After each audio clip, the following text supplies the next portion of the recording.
Welcome to the show once again, and welcome Dr. Vasudev Das, or His Holiness Dr. Bhakti Das Swami, to the show. Bhakti Vasudev. Bhakti Vasudev Das. Last time it was actually fascinating talking to you on subjects concerning financial frauds and all that. I'm sure this one is going to be even more interesting because we are going to talk about another topical things. Okay. In this show will be telecast simultaneously in India and Bangladesh, and both these countries, they are now, the development of startup ecosystem is like mushrooming, is like growing by leaps and bounds. Many young generation people, they are, instead of getting into the salaried job, they are preferring or opting for creating their own outfits or startups.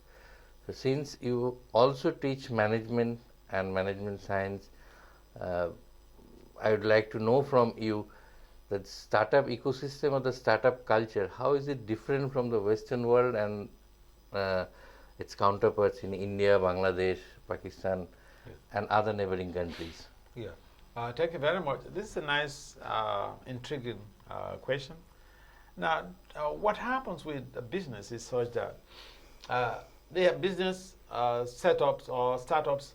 There's a commonality in the whole global village, and one of those primary elements is that the investor has to understand that he or she is initiating a positive commercial change, and there are elements that are required for that change initiative to be successful. Now, the difficulty in startups is that in most cases people, whether it's in America or in India, in most cases people do not make any feasibility study of what they want to embark on. But it's so important that we should embark on a feasibility study. We should get some experts in that very field to do a feasibility study and give us a feedback. What resources do we have? That's the next thing. And I remember the case of somebody who was trying to be a publisher. He has seen, publishers, they're very popular. Anywhere they go, the people they know, they know him. So he wanted to be a publisher. But he didn't do any feasibility study. What did he do? He set up, he has money, so he built up all these structures for the machines and offices and all those things. But the mistake he made is that he put people who do not have the appropriate skills and technologies in the whole scheme. And therefore, like he brought his, his friends, family members who do not perhaps have any skills in that very field, and they ruin his business. And also, like in publishing, you have to expect that you will not gain any profit for like 5 years. He didn't take that into consideration. He was just, in America we say, quick fix. He was just after getting the money, getting the results right now. But different startups have different settings, and you should have different expectations in different cases. So, like in the current situation where a number of people, like in India, Indian education system is such that there is so much of emphasis on engineering and commerce.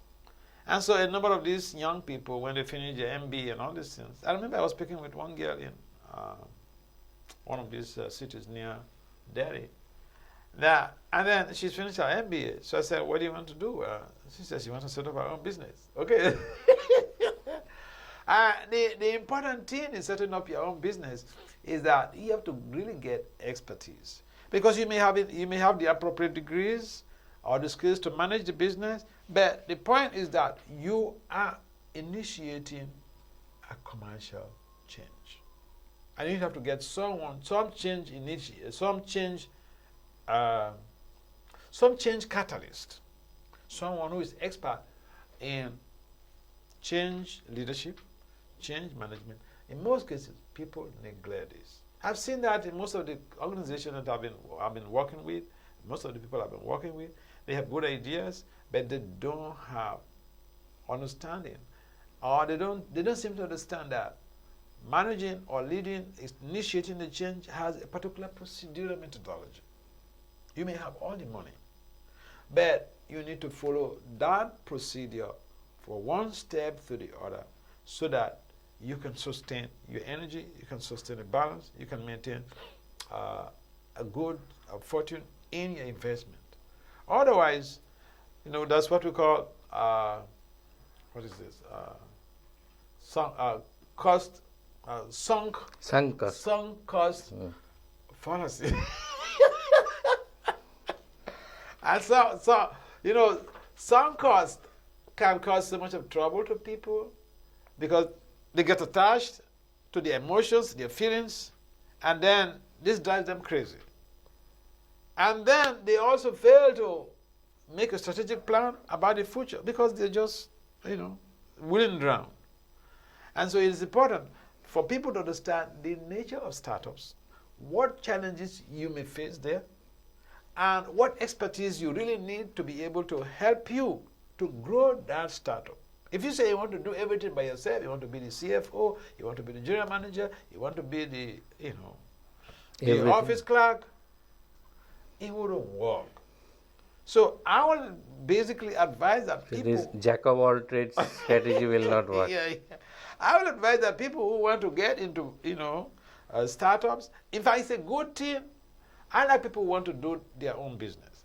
Why? Because it gives you time for you to have a free thinking, and it gives you time to be able to have quality time with your family, with friends, and if you are involved in some spiritual practice, it also gives you time for your spiritual practice. The opposite is the case when you work for somebody. You work according to their time, not your time. So when you have your own investment, it gives you the opportunity to be able to create a viable future for yourself. And then you can invest more in that and create great fortune for yourself in the future. But it takes there's a lot of implications in a startup. And therefore, these implications are it's a common denominator, whether it's in the Western countries or whether it's in developing or whatever countries, there are implications. And people who are investing should understand the implications and get the appropriate skills and technologies to utilize in their investment to grow that company, not just to survive. There's a difference between surviving and growth. So there has to be a method in the madness to create something. Yeah, method has to be there. And there are models for leading the change. For when you initiate the change, there are models, practical models of how you can go about that change initiative and achieve your result, attain your goal. And if even after attaining your goal, your business is established, you need another step. And what is that? To maintain or to manage that change. So there are two things there: leading the change, initiating the change, leading the change, and managing the change. Now, if you don't, both are equally important. The three of them are imperative. They are prerequisites. You can't leave one out of the spectrum. And so, investors should understand this science of investment, and they should understand the technical know-hows of initiating the change, how to lead the change, and how to maintain or to manage the change. So many times, many startups, they lose some, very important time, which is very crucial for any startup, by chasing money. But you need to have money at the same time. You cannot do away with it. Yeah. So how to strike a balance when you have to chase money, and at the same time you cannot go on losing your vital time. Yeah. You need money. You need to chase money, but you need to also maintain your business. And you can just do that very well by establishing a very good relationship with those working with you. You should make those working with you to feel that that business is their father's business or is their business. And therefore, if even you travel out for months chasing for money, your business is still going, your investment is still going to be growing. Now, if the person involved, say the CEO, is either too tolerant or too harsh, I'll give you an example. So there was somebody, he was actually practicing spirituality. So at that time I was active on Facebook. And so he asked me a question because I used to post some leadership and management issues or things on my page. So this guy, I don't know him, but he just sent me an inbox me asking a question about somebody in his company who is like toxic or who is not cooperating. What should he do? He's afraid he doesn't want to offend somebody. So I told him, yes, this is a good point, but as this the chief executive of the company, you have a duty to perform. Now I said, call this guy or this lady, whatever the person may be, call them privately to your office, speak with them, let them know what he or she is doing is not to the best interest of the company, and it violates the grand norms of the company, so that they know what they're doing is not favorable to the company. I said, tell them that and just let them go. If they do again that same thing, call them a second time, privately, speak to them. If they repeat a third time, I said, fire them. So he was shocked. He thought, I'm a sadhu. Why is he telling me to do this? I said, I'm not talking to you as a sadhu. I'm talking to you as a management scientist. This is how businesses are maintained. This is how businesses are grown. You don't play around with your business and say, oh, you don't show your workers that you're a sadhu, they can do anything and go free. You will run your business. So yeah, this is one of the things that that struck me the most, for a businessman to think that he's going to exercise sadhuistic mindset in his business. So you can run your business and still be a saint. But many times people say that you have to be ruthless while you're running a business. No. So is there a human face to it as well? No, you cannot be ruthless when you're running the business.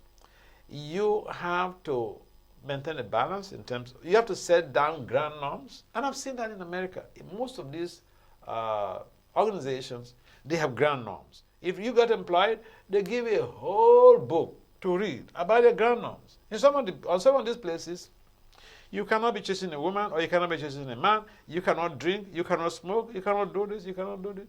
And if you violate any of those grand norms, you will be censored. If you do it like, they have their own system. If you do it like 2 or 3 times, they could fire you from the company. Or some companies, they just do once, they fire you. So the ground norms are there, and everybody who is coming to the company should read the ground norms. That is the guidepost for everybody. That's the guidelines for everybody. Everyone has to follow those guidelines.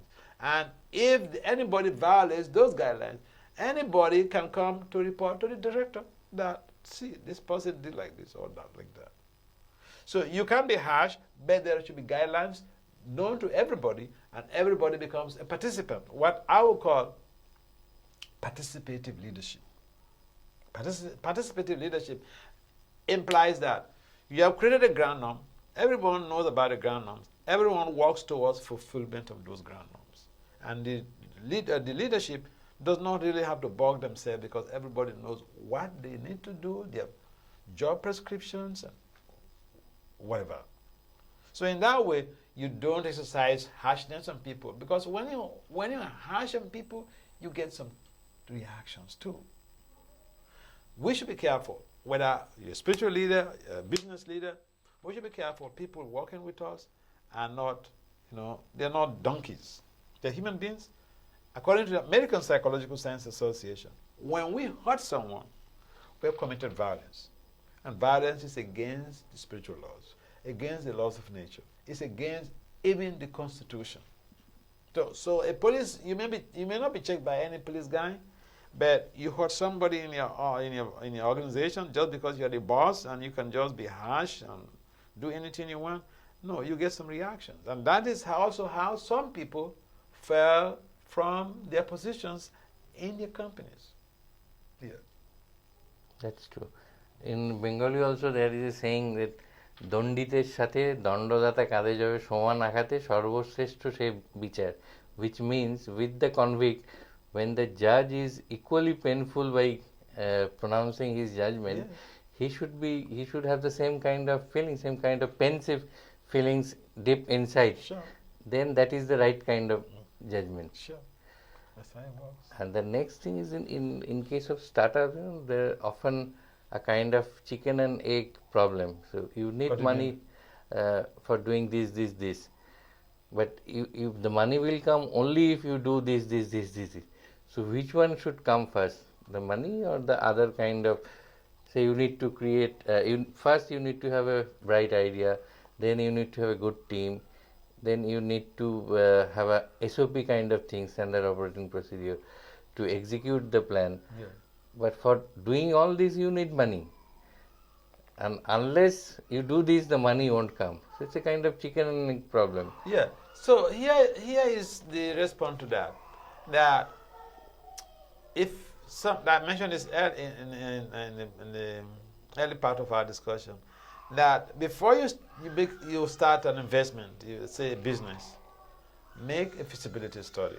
Know how much money you will be needing for the next 5 years to be able to sustain this business, to stabilize it, because issues of money will be coming. Now, if you just take heed to that and you establish a foundation in terms of your wealth pool, you won't have any problem.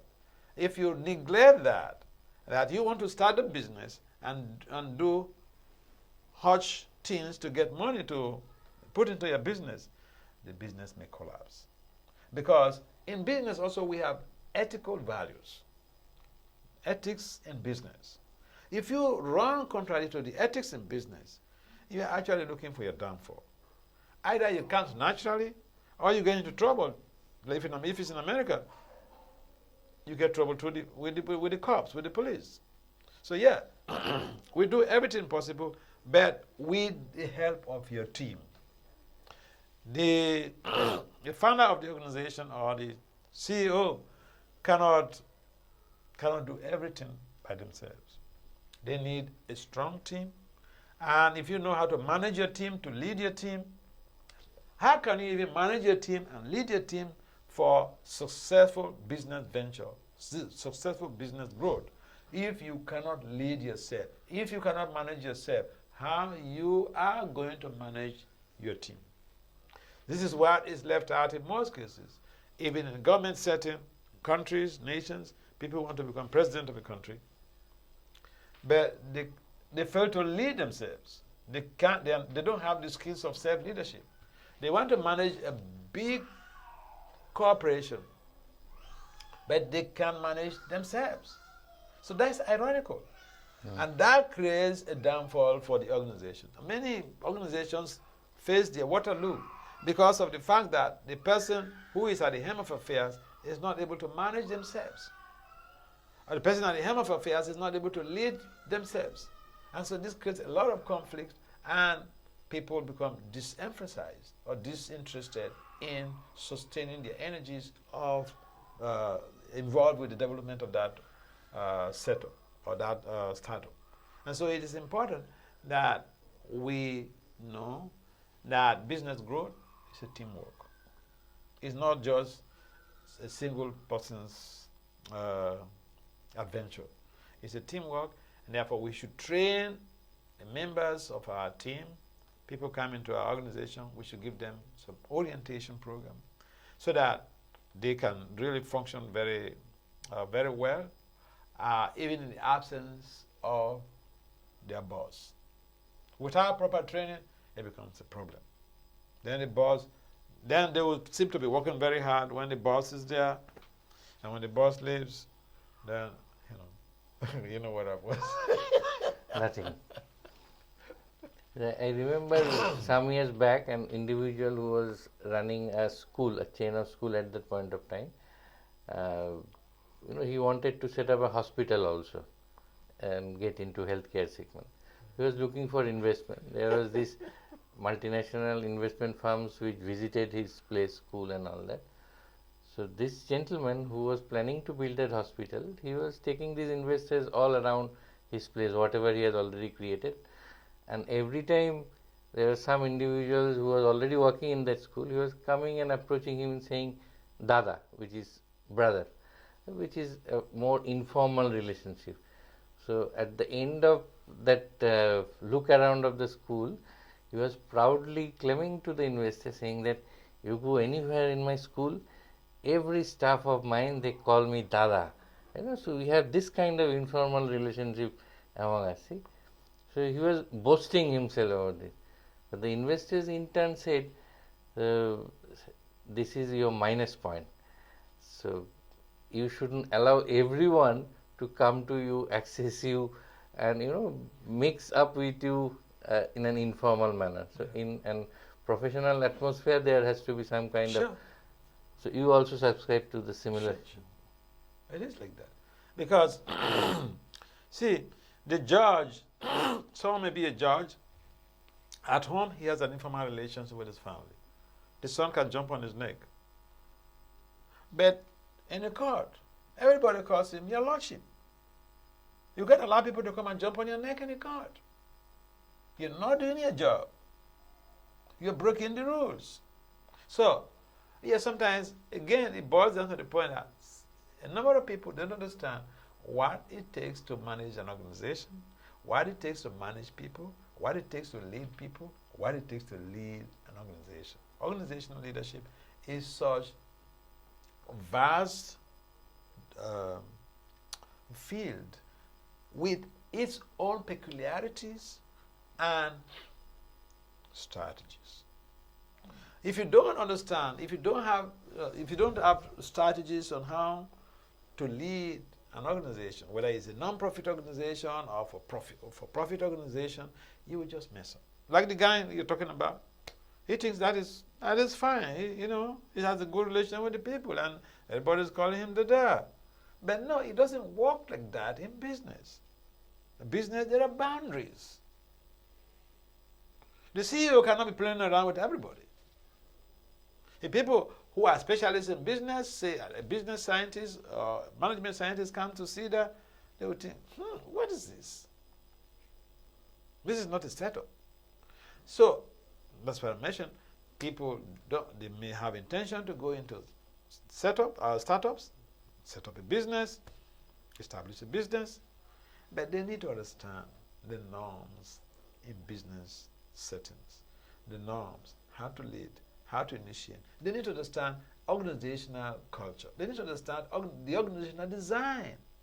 Without all of this, people don't really care about this knowledge. I mean, it's like people get married.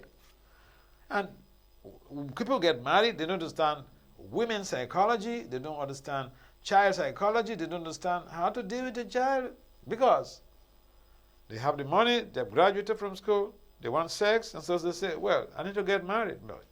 Okay. You got married, there are a lot of complications. You start experimenting with somebody, and there are so many mistakes that come, so many errors that come along the way. So this is a big problem in the global village.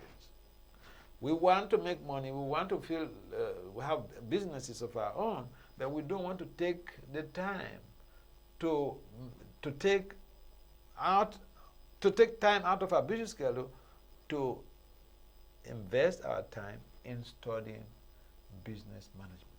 At least some preliminary ideas about how to manage a business, how to lead a business. There's a difference between leadership and management. Now, if you have money, that's not the be end and end all. You need some skills. You need to understand some things to be able to function and grow your business. It is often said that the success is quite contrary actually. The success of an entrepreneur or startup entrepreneur is judged by the number of failures he has, because the larger number of times you fail and you still go on chasing another dream, which means you have that never say die spirit. So you don't give up. Maybe in one venture you have failed, but you are trying once more to build another business empire.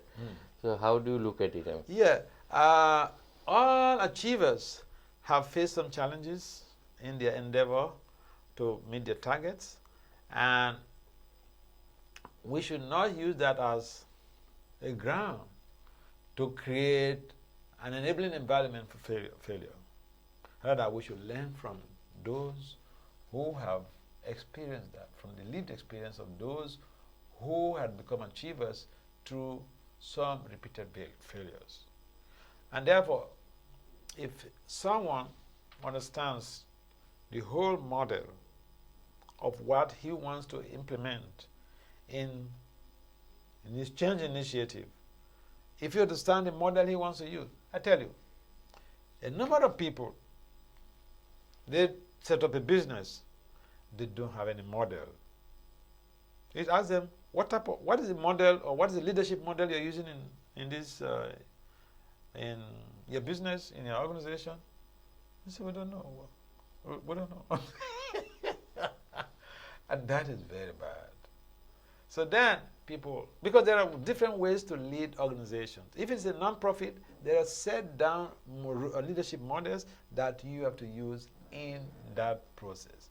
If it is a for-profit organization, there are different leadership models that you have to use to maximize, results. But in most cases, people don't even understand what type of leadership role they have to be involved in, and what type of model they have to use. And they would also call leadership experts to give them orientation, or teach, or give the workers, his team, some orientation program. So we want to get quick money. That's the problem there. Okay. Overnight. Yeah. Without making some genuine sacrifice. We may be lucky to get that through, but we may also be unfortunate that we hit the rock. Yeah. So your one last question, I'm tempted to ask you this. Your spirituality teaches you towards, or leads you towards, renunciation, while business teaches you how to become richer and make profit, which is not an act of crime, it's an act of glory as well, in some senses of the term. So how do you strike a balance? But is there any lesson from spirituality or our great scriptures like Vedanta, Upanishad, that an entrepreneur or a businessman should follow and help his business grow also? Yeah, there are wonderful examples in the scriptures, wonderful strategies, wonderful prescriptions for businesses. For instance, it is mentioned in the Vedic literature that the businessman is prone to engage in some activities that may be unpleasant to his customers. But that should be really minimized. It should not be excessive, because a businessman will make some profit. So, he may not necessarily tell all the lies. Tell all the truth. For instance, he buys some stuff and then he's selling the stuff. So he tells the customer, because of you, I'm giving you this for 5 rupees. This is actually how much I bought it, and I'm giving it to you like that. And that's very common.